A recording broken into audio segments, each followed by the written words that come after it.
शोभितलिङ्गं जन्मज दुःखविनाशकलिङ्गं तत्प्रणमामि सदा शिवलिङ्गं देवमुनिप्रवराचितलिङ्गं कामदहं करुणाकरलिङ्गं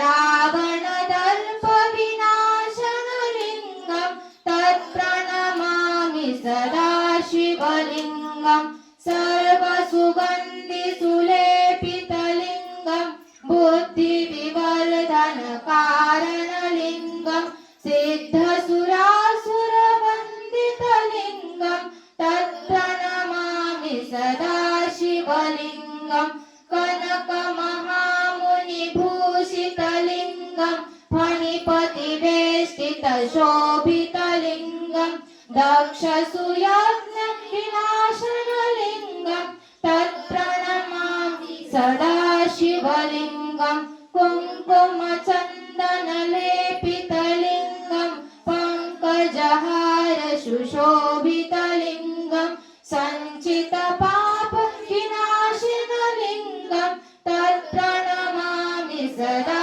शिवलिङ्गं देवगणाचितसेवितलिङ्गं भावैर्भक्तिभिरेव च लिङ्गं दिनकरकोटिप्रभाकरलिङ्गं तत्प्रणमामि सदा शिवलिङ्गम् अष्टदलोपरिवेष्टितलिङ्गं सर्वसमुद्भवकारणलिङ्गम् अष्टदरिद्रविनाशनलिङ्गं तत्प्रणमामि सदा शिवलिङ्गं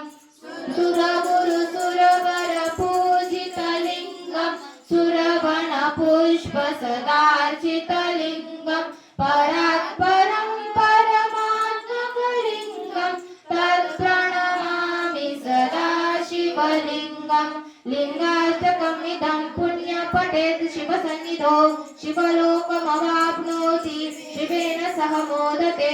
इति लिङ्गाष्टकं सम्पूर्णम्।